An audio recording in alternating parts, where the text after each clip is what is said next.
सर्दियों का मौसम था।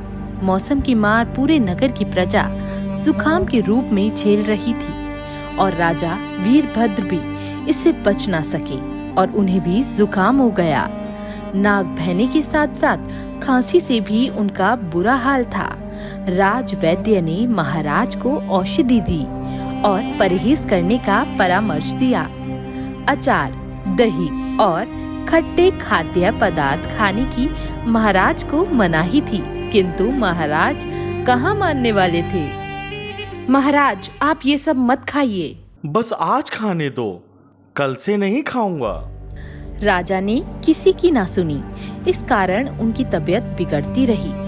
हार कर राज वैद्य और दरबार के मंत्री तोंदुमल के पास गए और उन्हें समस्या बताते हुए महाराज को किसी तरह समझाने का निवेदन किया। तोंदुमल शाम को महाराज के पास पहुँचे और उन्हें एक औषधि दी।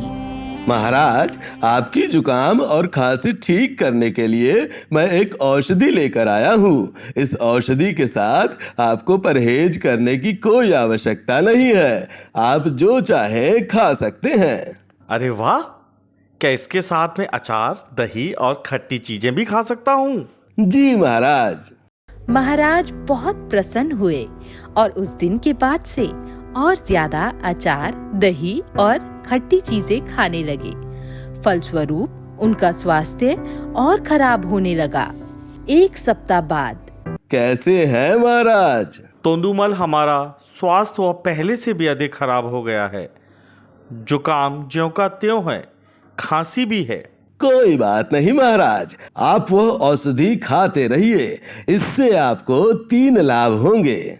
कौन से?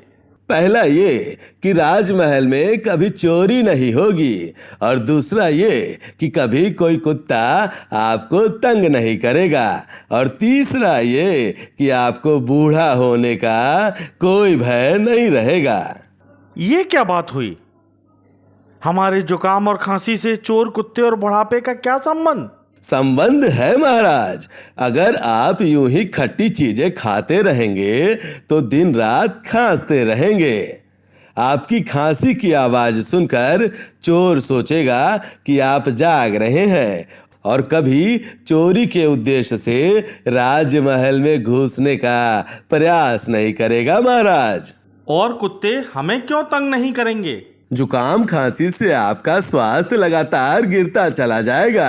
तब आप इतने कमजोर हो जाएंगे कि बिना लाठी चल नहीं पाएंगे। जब कुत्ता आपको लाठी के साथ देखेगा तो डर के मारे कभी आपके पास नहीं फटकेगा। और बूढ़े होने के भय के बारे में तुम्हारा क्या कहना है? महाराज, आप हमेशा बीमार रहेंगे तो कभी बूढ़े नहीं होंगे, क्योंकि आप युवावस्था में ही मर जाएंगे। इसलिए कभी आपको बूढ़ा होने का भय नहीं रहेगा।